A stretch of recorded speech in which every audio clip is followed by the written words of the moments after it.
Welcome to My Backyard History. I'm hoping this logo can give you an idea of kind of what this channel's about and what I'm after. There's nothing too pretentious here.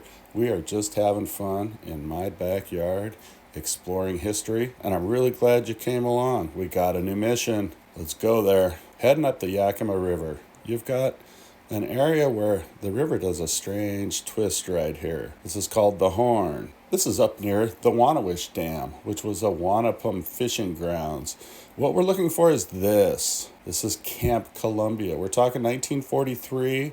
I want to show you where I get my sources, one of which is historical aerial photos. They're available online. Here's a look. Let's get into this map and I'll show you what it looked like in 1955, which is the closest aerial photo that we've got. And that's why I love this site.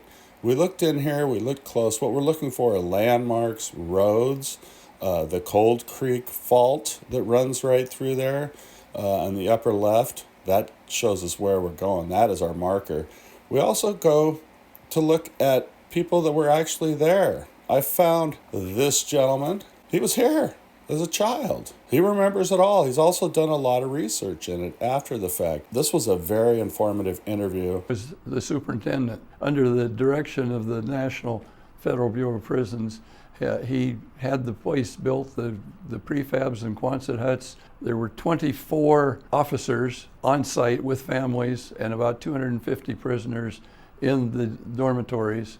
And they went out every morning, pretty much all year round, growing, taking care of and harvesting the orchards and the fields up to Vernita, White Bluffs. There was a lot of agriculture then that doesn't exist now. When the war ended, things wound down. The Army decided it didn't need the agriculture anymore. Really enjoyed it. I don't know if this gentleman is still with us, but thank you, Bob and Diane. I appreciate your research. I'd like to know where your photos ended up because I know that you have a bunch, but hey, that's down the road. Anyways, a lot of our information came from this. This was the header. Next, we go to LiDAR. LiDAR is just great for finding out what's there. And as we got closer up there, you can see that's where our camp was. Here's a closer look at it. And all right, let's get up here a little more. We got into Google Earth. We're going to try and find the location of a photo that was taken. So we're just kind of getting perspective. And then I noticed U.S. Reservation Road. What is that all about? I had no idea. Well, go look. Check it out. Well, here's what it's from. Right here. This is 1955. These are some boys digging up a burial ground right in this area. This is after it closed down and the camp moved. But here's some photos of what was there. So we took a good look at those. I guess there's some of these in Richland somewhere, and we'll keep an eye out for that. We looked through old articles. Google Earth has a bit where you can go through the ages a little bit. Now, we can only get about 30 years off of this, so we can't get back to the original time, but it'll tell us what happened in between. Then we looked at the POW part of it. These weren't POWs at all, and this was known as a POW camp. There were no Japanese here, and I found that really interesting because I had always heard that there were. I went into Facebook land, what locals were saying about the photos.